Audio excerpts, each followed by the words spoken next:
Hi all, welcome back to கரிகல்ச்சர். இன்றைக்கி நம்ம சேனலில் பானிபூரி ரெசிபி. பானிபூரினாலே வடகன்ஸ் கடையில் சாப்பிட்டா தான் நல்லாயிருக்கும். ஆனால் அவங்கக்கிட்ட ரொம்ப அன்ஹைஜீனிக்காகவும் இருக்குது. அதனால் அவங்க வே ஆஃப் குக்கிங், அவங்க ஸ்டைலில் வித் ப்ராப்பர் ஹைஜீனோட நம்ம எப்படி செய்யலான்னு பார்க்கலாம் வாங்க. இனிப்பு, புளிப்பு, காரம் எல்லாம் சேர்ந்த மாதிரி ஒரே பானி. அதுக்காக 2 கைப்பிடி அளவுக்கு புதினா, 1 கைப்பிடி அளவுக்கு மல்லித்தலை, ரெண்டையும் நல்லா கழுவி மிக்ஸி ஜாரில் சேர்த்துக்கலாம். நான் இன்னைக்கு சொல்லியிருக்கிற அளவெல்லாம் 8 பேர் தாராளமாக சாப்பிட்றதுக்கு சரியா இருக்கும். உங்களுக்கு ஏற்ற மாதிரி அளவுகளை கூட குறைச்சி சேர்த்துக்கங்க. புதினா மல்லித்தலையை மிக்ஸி ஜாரில் சேர்த்தாச்சு. அது கூட 1 இன்ச் சைஸுக்கு இஞ்சியை சின்ன சின்னதாக கட் பண்ணி சேர்த்துக்கிறேன். கூட ஒரே ஒரு பச்சை மிளகாய் சேர்த்துருக்கேன். புளி ஒரு பெரிய நெல்லிக்காய் அளவுக்கு எடுத்திருக்கேன். இதை நல்லா கழுவி இதையும் மிக்ஸி ஜாரில் சேர்த்துக்கலாம். கொட்டை இல்லாமல் பார்த்துக்கோங்க. பேரிச்சம்பழம் ஒரு 6-7 சேர்த்துருக்கேன். தேவையான அளவு உப்பு, 1 டீஸ்பூன் அளவுக்கு ஜீரகப்பொடி, 1 டீஸ்பூன் அளவுக்கு குருமிளகு பொடி, சாட் மசாலா 2 ஸ்பூன் சேர்த்துருக்கேன். தேவையான அளவு தண்ணி சேர்த்து இதை நல்லா நைஸா அரைச்சிட்டு வந்துடலாம். இப்போ இதை நம்ம ஃபில்டர் பண்ணி வச்சுக்கலாம். இதை ஃபில்டர் பண்ணும்போது நம்ம மிக்ஸி ஜாரை கழுவி அந்த தண்ணி கூட நம்ம இதில் சேர்த்துக்கலாம். இதை டேஸ்ட் பண்ணி பார்த்துட்டு உங்கள் தேவைக்கு ஏற்ற மாதிரி தண்ணி சேர்த்துக்கோங்க. இந்த பானி தான் மெயின் டிஷ்ஷே. அதனால எடுத்த உடனே அதிகமாக தண்ணி சேர்க்க வேணாம். நீங்கள் ஃபஸ்ட்டு டேஸ்ட் பண்ணி பாருங்கள். அப்புறம் உங்களுக்கு ஏற்ற மாதிரி நீங்கள் தண்ணி மிக்ஸ் பண்ணிக்கோங்க.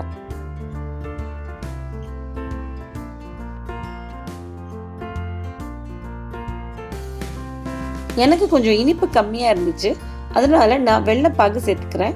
உங்களுக்கு இனிப்பு கம்மியாக இருந்துச்சுன்னா கொஞ்சம் வெள்ளத்தை கரைச்சி நீங்கள் சேர்த்துக்கோங்க. புளிப்பு கம்மியாக இருந்துச்சுன்னா புளி தண்ணி சேர்த்துக்கோங்க. காரம் கம்மியாக இருந்துச்சுன்னா நீங்கள் மிளகுத்தூள் சேர்த்துக்கோங்க. இப்போ இந்த பானி பர்ஃபெக்டாக ரெடி ஆயிடுச்சு.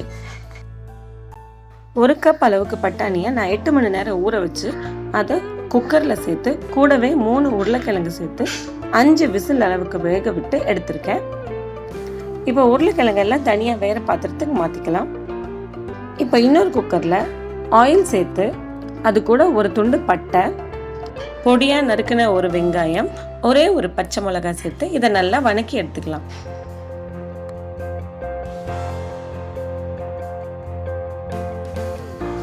வெங்காயம் ஓரளவுக்கு வதங்கினோடனே ஒரு 1/2 டீஸ்பூன் அளவுக்கு இஞ்சி பூண்டு சேர்த்துக்கலாம். இஞ்சி பூண்டு நல்லா பச்சை வாசம் போகிற அளவுக்கு வதக்கிக்கோங்க. அப்புறமா ஒரு சின்ன தக்காளியை பொடியை நறுக்கி சேர்த்துக்கிறேன். குழம்புக்கு தேவையான உப்பு சேர்த்து தக்காளியை நல்லா வதக்கிக்கலாம். இது கூட 1/2 டீஸ்பூன் அளவுக்கு கரம் மசாலா பொடி, 1/2 டீஸ்பூன் அளவுக்கு மிளகாய் பொடி, இது ரெண்டும் சேர்த்துக்கலாம். நம்ம வேக வச்சிருந்த பட்டாணியிலேருந்து 4 டேபிள் ஸ்பூன் அளவுக்கு எடுத்துக்கலாம். கூடவே ஒரு சின்ன உருளைக்கிழங்கு பீஸ் எடுத்துக்கோங்க.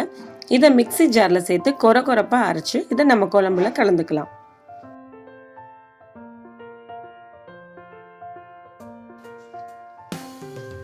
நம்ம வேக வச்சிருந்த பட்டாணியை சேர்த்து தேவையான அளவு தண்ணி சேர்த்து இதை நல்லா கொதிக்க வச்சுக்கலாம்.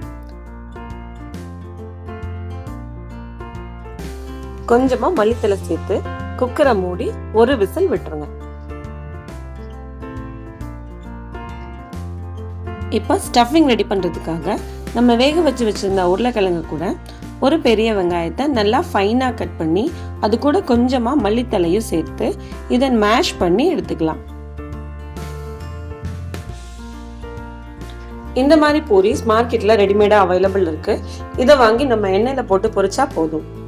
பாருங்கள், இதை பொரிக்கும் போது எண்ணெய் ரொம்ப மீடியம் ஹீட்டில் இருக்கணும், ரொம்ப சூடாக இருக்கக்கூடாது. அதே மாதிரி ஒரே டைமில் கொஞ்சமாக போட்டு பொரிங்க. அப்போ தான் அது நல்லா பெருசாகிறதுக்கு ஸ்பேஸ் இருக்கும். நம்ம இது மாதிரி எல்லா பூரியும் பொரிச்சு எடுத்துக்கலாம். நம்மளோட குழம்பு ரெடி ஆயிடுச்சு. இனி என்ன ஆரம்பிக்கலாங்களா? அழகாக பொரிஞ்சிருக்க பூரியில் ஒன்று எடுத்து உடைச்சு அதுக்குள்ளே கொஞ்சம் ஸ்டஃபிங்கை வச்சு நம்ம செஞ்சு வச்சுருக்க குழம்பு அதில் ஆட் பண்ணி அந்த பானியில் ஒரு கரண்டி அதில் சேர்த்து அப்படியே சாப்பிட்ற வேண்டியது தான். இது சூப்பராக இருக்கும். கண்டிப்பாக ட்ரை பண்ணி பாருங்கள். தேங்க்யூ ஃபார் வாட்சிங் மை வீடியோ. நெக்ஸ்ட் வீடியோட பார்க்கலாம். Take care. பாய். சூப்பர்மா, அருமையாக இருக்குமா, அருமை.